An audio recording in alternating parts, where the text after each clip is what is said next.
Let's talk about something that's, well, it's pretty wild when you think about it. It's this paradox at the very heart of the American economy.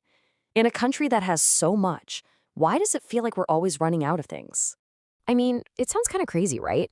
The US is a powerhouse of innovation, with more Nobel Prizes than almost anywhere else. And yet, we seem to struggle with the basics. So, what's the deal? And look, this isn't some abstract economics lecture. We've all felt this stuff. Remember trying to find face masks in 2020, or COVID tests the next year, or that terrifying baby formula shortage? It goes way beyond the pandemic, too, hitting huge things like affordable housing, finding a doctor in huge parts of the country, and even building clean energy projects. The story of America right now is a story of manufactured scarcity. Okay, so to get to the bottom of this, we first have to ask, why are the most important things in our lives getting so ridiculously expensive?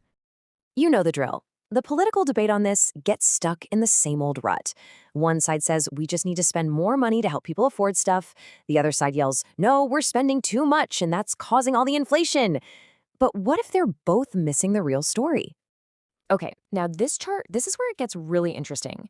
It basically splits our whole economy in two. Look at those blue lines going down. For physical goods, things like TVs, cell phones, toys, we're amazing at making them cheaper and better. But then look at the red lines going up, and I mean way up. For essential services like healthcare, college, and housing, the costs have just exploded, soaring past inflation and any wage growth. So here's the kicker. This isn't really a money problem at its core. You can't just throw subsidies at a housing crisis if nobody's allowed to actually build more apartments. The real issue is a national failure of supply. We've simply stopped getting better at providing the things we need the most. Which brings us to the next big question. Why? Why did we get so slow at making things and providing essential services?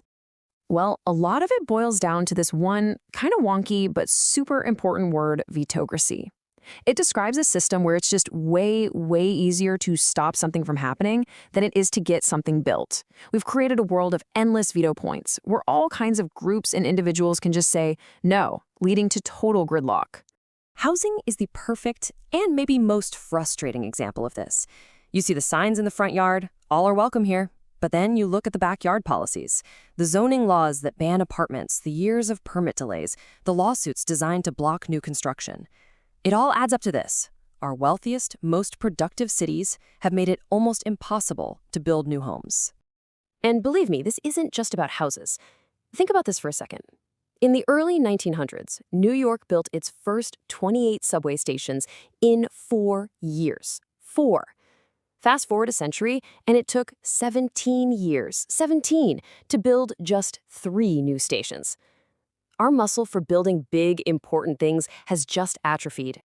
All right, let's switch gears to healthcare. And wow, this chart is it's staggering. For a full 25 years, while the US population grew by 60 million people, the number of new doctors we trained every year basically stayed flat.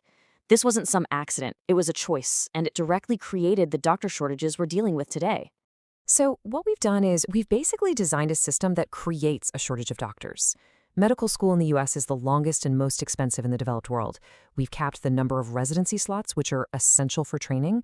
We make it incredibly hard for doctors trained overseas to practice here, and we even stop highly skilled nurses from providing more care. We have literally chosen to have less healthcare. Okay, so if the problem is that we're making things scarce, what's the fix? Well, that brings us to a whole new way of thinking about this. It's called the abundance agenda. And the idea is actually pretty simple, but it's also revolutionary. Instead of endlessly fighting over how to slice up a small and shrinking pie, why don't we focus all our energy in just making the pie way, way bigger? Let's make housing, clean energy, and healthcare plentiful and cheap by systematically taking down all the barriers that hold back supply. I love this quote from the entrepreneur Saul Griffith because it just nails the whole vibe of this agenda. It's optimistic. It's not about making do with less. It's about building a future that is, awesome. A future that is genuinely better for everyone.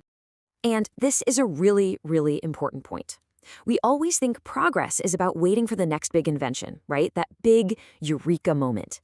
But our problem right now isn't a shortage of good ideas. It's that we're failing to actually implement the brilliant ideas we already have. You want to see a perfect example of this? Just look at the story of solar power. American researchers invented the modern solar cell. Back in the 80s, we were leading the world in funding the research. But then what happened? We completely failed to build the industries and policies to deploy it. Other countries took our invention, ran with it, and now they're leading the world. We're great at inventing, but we get stuck in this valley of death between having the idea and actually making it happen at scale. So this all leads to the final piece of the puzzle. To really fix this, it's not just about changing policies. We need to change our whole mindset.